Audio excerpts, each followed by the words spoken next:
लीजिए। हां हां बस लेकिन में बड़ आदत को बेकार है ये लोग की आदत है कि जब लड़की लागल लौके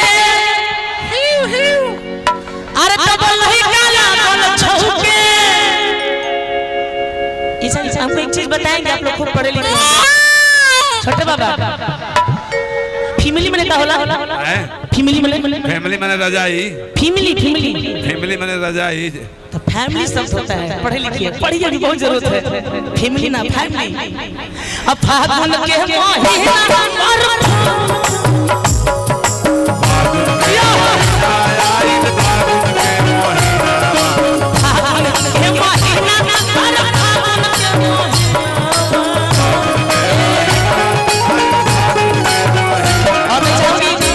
भाई बाबू तुम भी गाओ खूब आगे बढ़ो एक कलाकार को शुभकामना ही दे। आइए जब लड़की लागल लौके ए बाबू आ जाओ ना बड़ा तोरा लोग फैन हो तो कौची बात है रे कौची बात है फैन है आपके इतना तो की करो छी कोई करो छी आगे मैं हमरो तरफ फैन नहीं है तार फैन जब लड़की लागल लौके और तब लड़का लागल फौके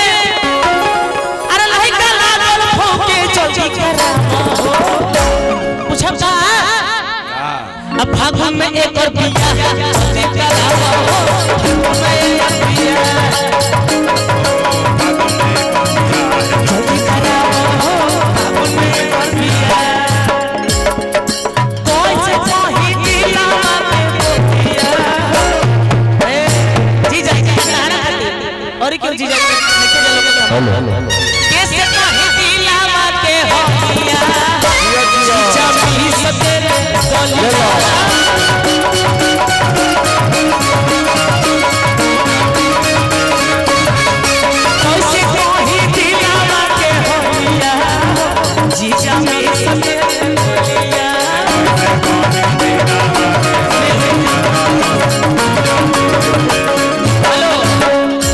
जीजा जी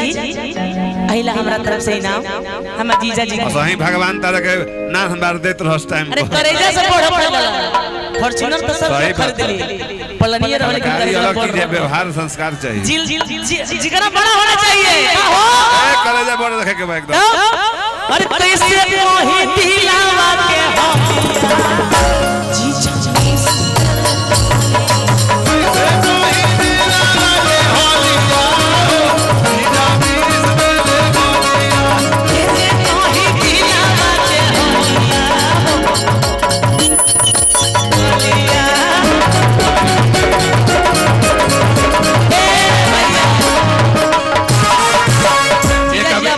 लग रहा है सुमन जी के जीजा मत कहना तो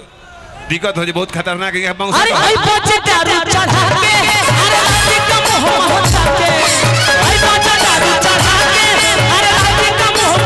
के 500 दिखावला से कुछ नहीं हमने तो 500 चलते कि खाली नजर मिलावा अब भोरे नंबर ले जाइए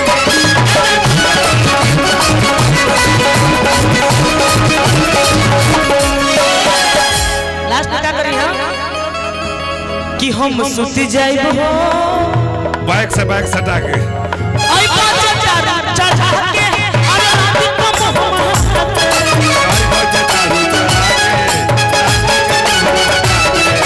आई पाँच चढ़ा के अरे रात को मोह ए जीजा रसगुल्ला का रस पी जा देखा के रख लेना बाहर जीजा ऐसा ना जीजो के पीछे मैं घुमाओ तू पीछे मैं घुमाओ पीछे घुमा जीजा जी अपन जूता देखे हम सुत जाइब हो